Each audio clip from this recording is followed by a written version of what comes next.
Well, hello again. My name is Anna, and today, due to the upcoming elections, I'm going to be debunking for you the manifestos of three parties, namely the Conservatives, Labour and the Liberal Democrats.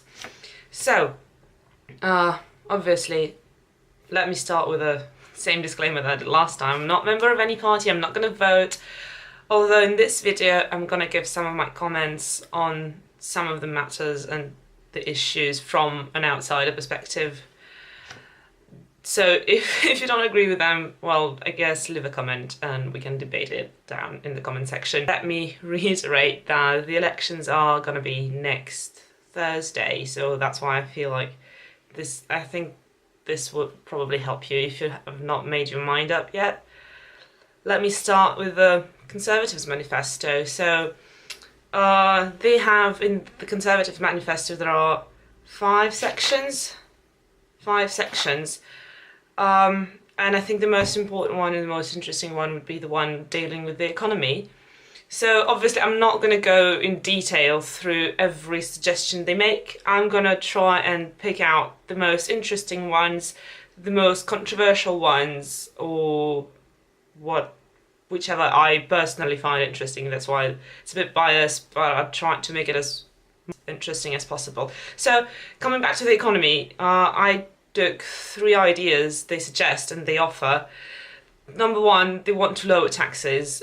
So unfortunately, in the manifesto doesn't say to what level, or they don't give any specific number, except the fact that they want to lower the corporate tax down to 17%. And that's it. So they don't say how low the income tax will go and other taxes as well. Also, they state that they want to simplify the taxation system and they do not specify in what way, which is a bit interesting, I would say. They also, speaking of economy, they are very interested in keeping free trade active, and they emphasize the fact that as part of their leaving the EU deal, they want to keep the free trade agreements. They will try to replicate some of the agreements they had with the EU to apply them to other countries the UK will potentially want to trade with. They want to create 9 new trade commissioners for 9 overseas offices. Also increase the national living wage to 60% by 2020. And the last point I found interesting about that, that I find controversial, that it's not very much specified, it's just stated that they want to introduce new effective regulations, although none is said about which regulations, what do they consider effective. That was blank, so it would be interesting to hear on that. The second part of their manifesto was about the union and the nation unity within the country. There are a lot of different ideas concerning each and every section, well, not section, part of the country. So they have a big section, not big section, but moderately big section on England, on Wales, on Scotland, on Northern Ireland. So if you're interested and curious, I will link the website down below to the manifesto.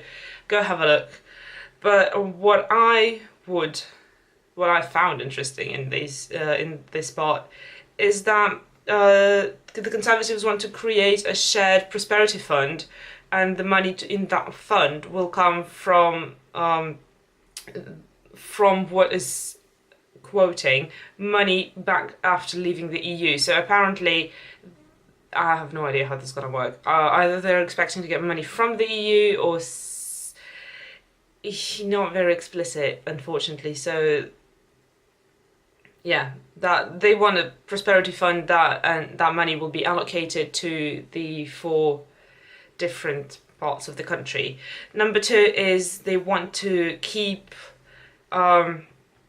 spending on development, and the amount they say is going to be 0.7% of the national income, which is quite interesting because I feel like the UK is doing quite a lot for international development and sponsoring a lot of development programs, so that is, I would say that's quite welcome, but the Conservatives are not the only one suggesting that. And the last one, which is the one where I think out of all I had the most questions about, is that they state that they will try to reach the target of 2% of spending to NATO. However, if we look at the NATO data, the UK never dropped under 2%. So either this is a typo or this is misleading information, because the lowest was 2.2, which was last year, but it's still over 2%, which is very controversial because the formulation of the statement is very ambiguous, because they say they want to meet the target of 2%, but they always have been over 2%. So I don't really understand what they're trying to say here. The third chapter is on meritocracy, and let me quickly throw in there that meritocracy is when you invest in people, you give power to people according to their merits, basically, or their talent, which is, we can debate if it's a good thing or not, but that's not my point here. What they say here in this section is that they're going to build better schools, they're going to protect victims of domestic abuse and domestic violence, which I think is interesting. They propose to introduce a new law called the Domestic Violence and Abuse Bill, and appoint a new commissioner that will actually help and maybe instruct the police how to help domestic violence victims, and how just help victims in general, which I think is quite interesting. That's a potentially good thing, but that's not the only thing. So also in the meritocracy bit, they have the most, I would say, interesting part, which is about migration. So they want to reduce migration 10 times. That means that these days the number of migrants is around hundreds of thousands, and they want to reduce it to tens of thousands.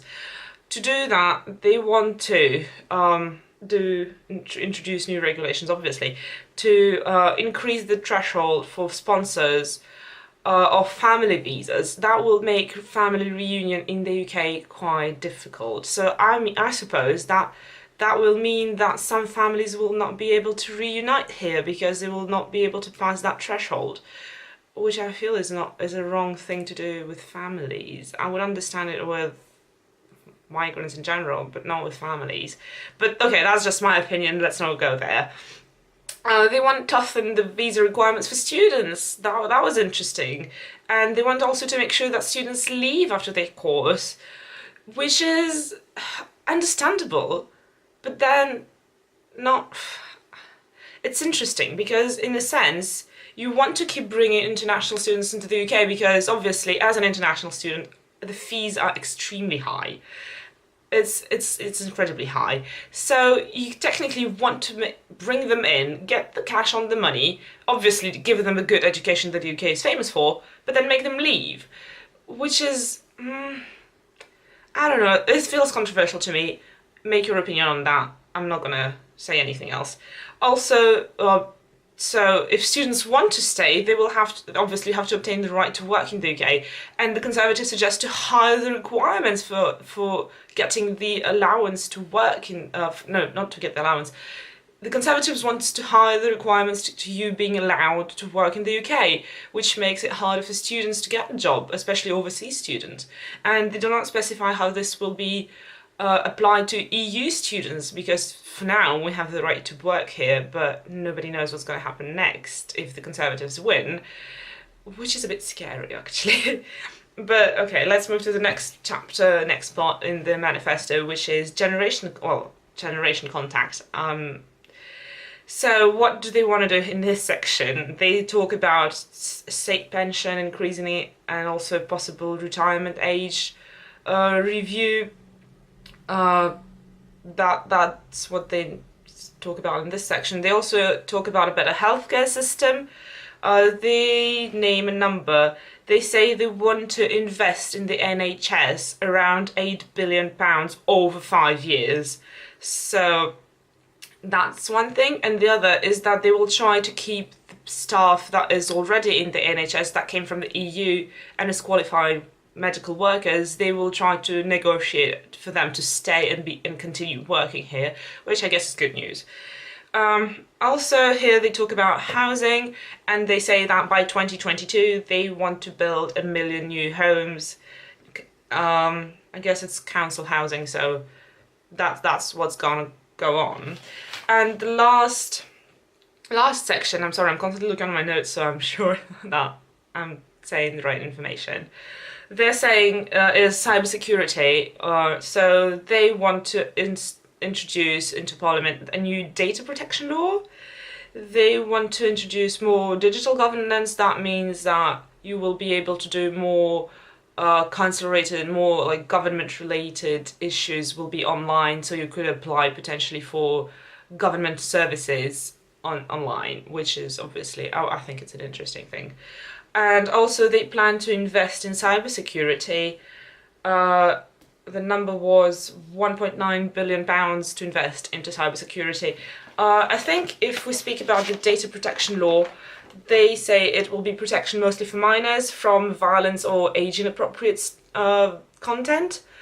And also in this area, they want to institute a data use and ethics commission to advise regulators on data abuse and obviously minor protection online. That's it for the Conservatives. I'm sorry, I'm going really quickly about it because if you're interested, once again, the manifestos will be linked down below, just so, like, if you're curious and you want more information, just go have a look. Now, I'm going to turn to Labour. Labour has bigger, well, in a sense, bigger. I don't know if it's good or not. They have broken down it a bit more. So they have 9 different sections. Oh, once again, links down below. But I think the most interesting one is, once again, the economy one. That's the most up-to-date, I would say. That's where you can get the most specific, precise information. So they also talk about taxes. They say that they will not let the taxes rise for the population, but they say that only the top 5% of earners will see their taxes increase. That's one point. And also they state that they will try to make a raise in corporate tax. So that's quite the opposite of Conservatives, who said that corporate tax will fall down to 17%.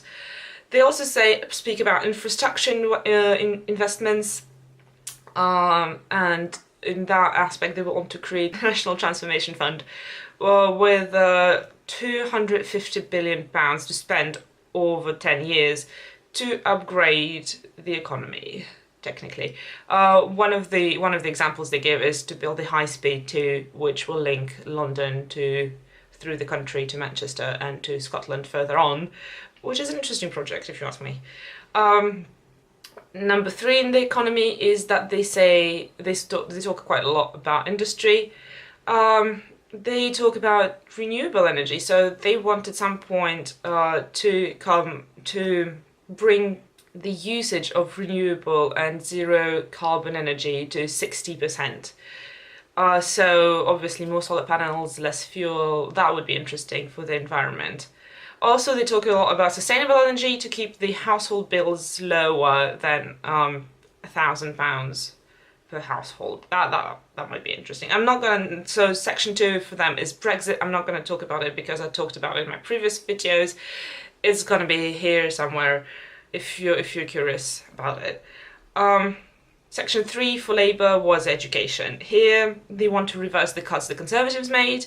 They want to extend school counselling, and to do that they're ready to give £90 million per year to fund that.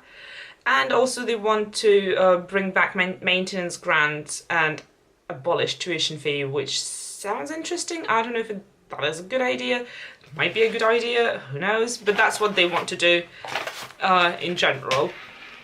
Section 4 was employment, and here they have a lot to say. They have 20 different suggestions. I'm not going to go over all of them. I have 4 that I found quite interesting or maybe important. So they want to ban the 0-hour contract. They want to introduce 4 new public holidays, which, I don't know, I found it interesting just because it's going to be the 4 patron saints of the UK. That can possibly be a public holiday. They want to raise the minimum wage to the level of the living wage, which by 2020 will be £10 per hour. That's their suggestion they made. And they want to start, that was a bit controversial, or not enough information anyway for me, gender auditing. That means they want to give equal access to employment to all genders, although they do not say how they're going to do that, which obviously raises a lot of questions. In section 5 they talk about social security, and here they state, because I think that's a given fact, that pension age will rise to 66 years by 2020, and obviously to help people that are retired, they want to repeal the cuts made into social security by the Conservatives, and they want to increase allowances, so job seekers will get like an extra £11, and people that need support will get up to £30. That's the propositions by Labour Party. Section 6 is about housing again. I think all of them talk about housing at some point. So here they say they want to create a new department, which will be called Department for Housing. And obviously they want to build more socially accessible houses. They do not say how much more compared to the Conservatives that state that they want to build 1 million more. Here, Labour doesn't say how many more they want to have. And after that, in section 7, they turn to healthcare. So here they're obviously very proud that the NHS is something they created, and they talk quite a bit about it. But they say that they want to invest £30 billion over the 5 years into the NHS, which if you compare to Conservatives, they say about 8 billion. So this is like 10 times more. And obviously here again, they want to keep the EU workers that already work in healthcare. Okay, so section 8 here is about security, which is a different type of security. They say they want to recruit 10,000 more police officers. That was an interesting point. And they want to create, talking about migration, they do not talk about migration in their manifesto, which was a bit of a curious point. I don't know if they're going to deal with it or not I don't know how they're going to deal with it. But what they say is they're going to create fair rules and a reasonable management of migration, which is saying nothing, basically. Not to me, anyway. So it doesn't say if they're going to be new regulation, if they want to cut it down, if they're going to like leave it as it is, what's going to happen to students. That's not addressed. And section 9 has a very fun, I guess, not fun, but very interesting name, called Leading Richer Lives. And here again, for some reason they come back to things I already said. They talk about transport investments, environment and animal welfare. They talk about the fact that they want to end animal hunts, which is, yeah, I guess if it's an important point, why not talk about it? And they talk about culture promotion. Well, I think it's important, but I think migration was more important to address in the manifesto. And, oh, sorry, the 10th, the most interesting part, is democracy.